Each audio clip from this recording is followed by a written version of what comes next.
Hello everyone. So we have started the polity lecture series, and we have other playlist as well, where we have a history section, geography section, ethics, and as well other playlists are also there. So most of them are not yet complete, so we'll quickly complete in coming lectures.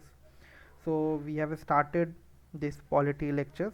Uh, Now we will cover what exactly is politics from starting to the end. Okay, so the purpose of this lecture is to complete give you a basic knowledge of the topic as per the government exam syllabus. Okay, so moving ahead, we'll try to understand what exactly is politics. So like polity subject what we are studying, so uh, it has been concluded from the politics term, and it is derived from the Greek word. Okay, so it is derived from the Greek word which is called polis. Okay, and polis means uh, a state or city that have a general form of political organization in ancient Greece.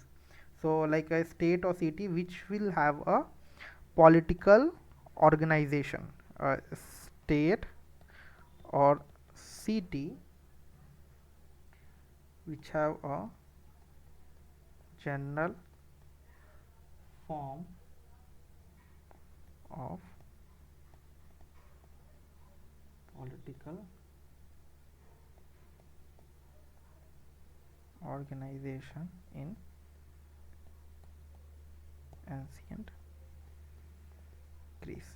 Okay, so this was to understand the term this polity.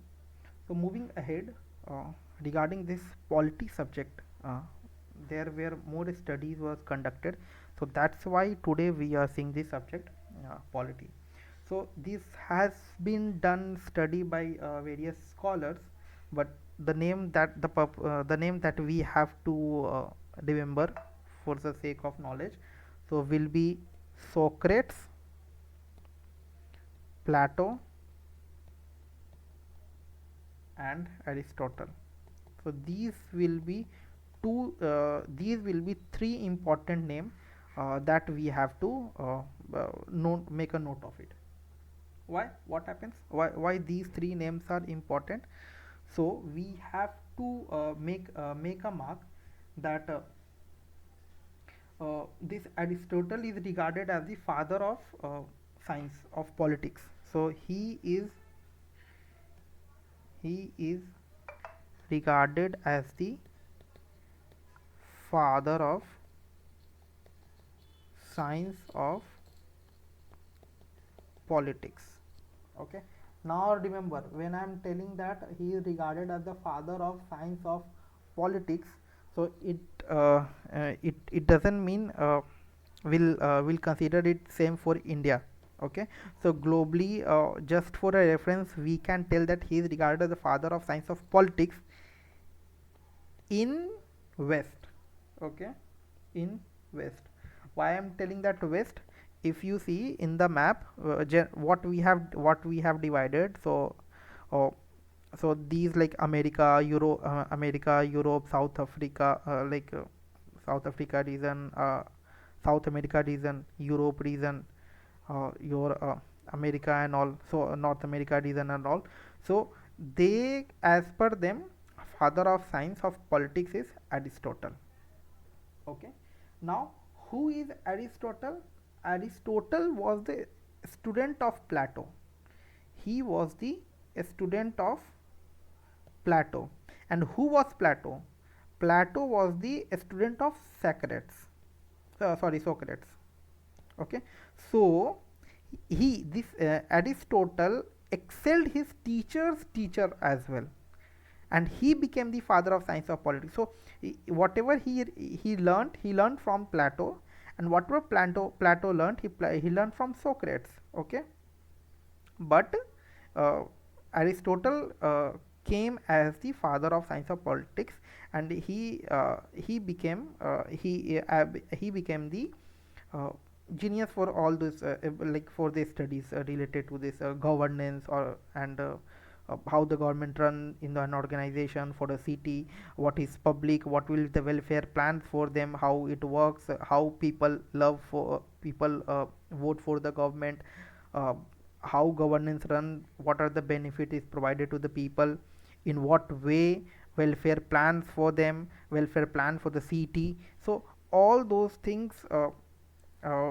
were being studied by him, and he excelled those things. So the overview of this whole story is that the key point that we have to remember, one is like the polity that has polity that has been derived from this politics, which is a Greek word that came from the polis, which means a state city which have a general form of political organization. Political organization means like two more parties will be there, or they will have a kind of a voting system that who is going to rule the area and fulfill the demands of the public. So in that way, this police means, and the study, the major study that became famous, it doesn't mean that before Socrates, Plato and Aristotle nowhere previously there, there were people who did the study, but they became the famous Socrates, Plato and Aristotle.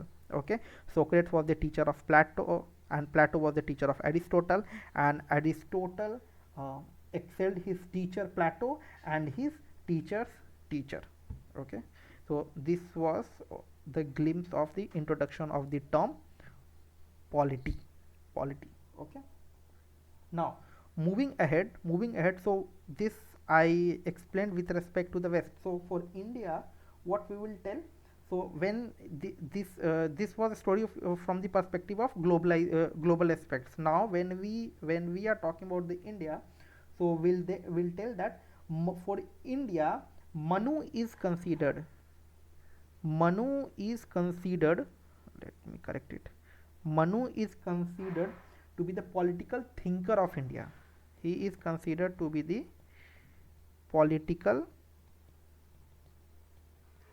thinker of India. Okay, his famous book, he wrote that famous, we all know, Manu Smriti.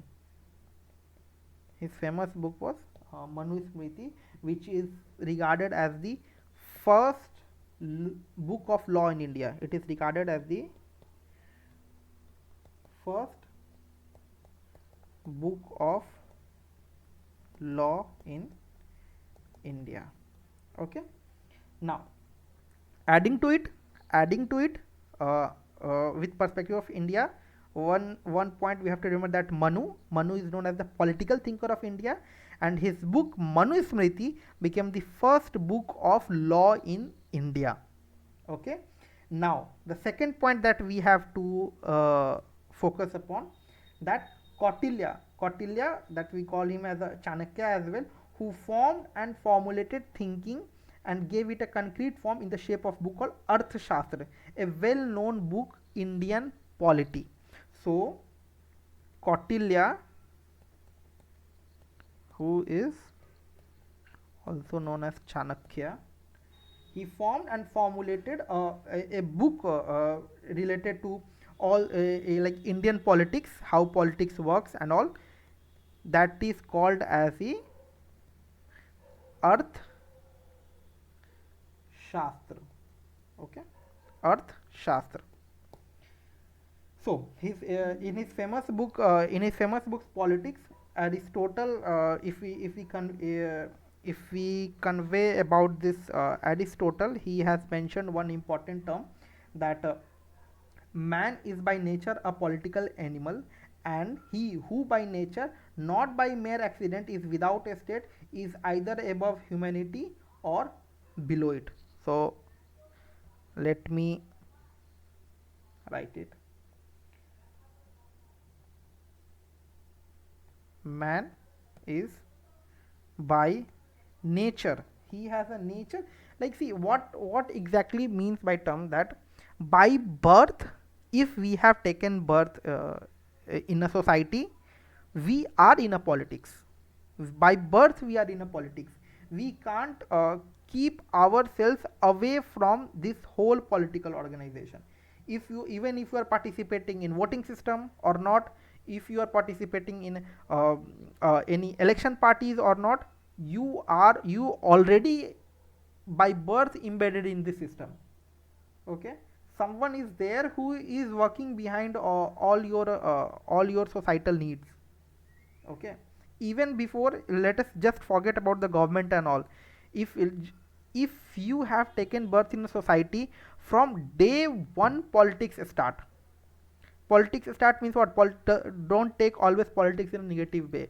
So politics start means what? When you have taken birth, so your parents will start thinking about what are the expenses we are going to they are going to do in future, because they have to save money for your for your studies and all. They have to do some job for earning salaries and all. So what all these thinking are, what these are our politics only. They are thinking like how they are, what the plan they have to do. This approach means what? Like they are governing the family, how they are going to work and all. Okay, so man is by nature a political animal.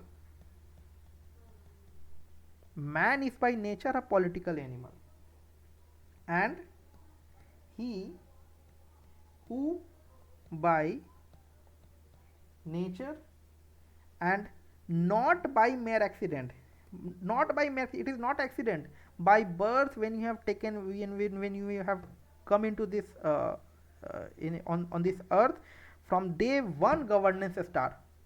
Your father is the lead of the house. This is a this is a patriarchal society. Your father will be the leading the house.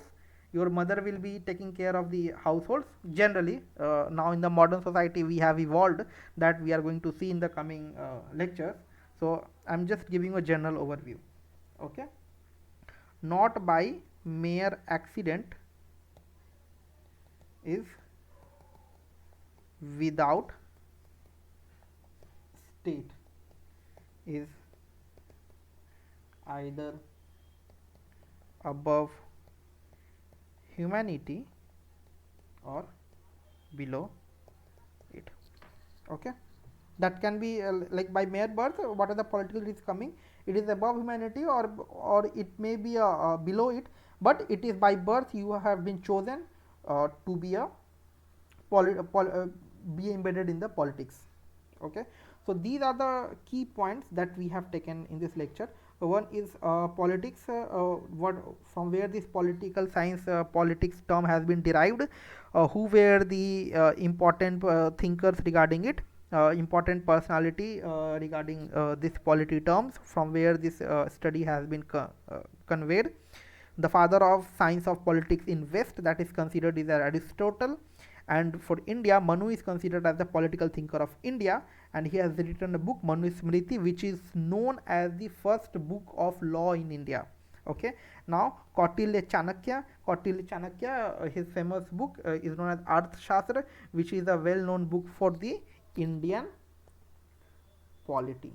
Okay, so this all we will conclude in this first lecture.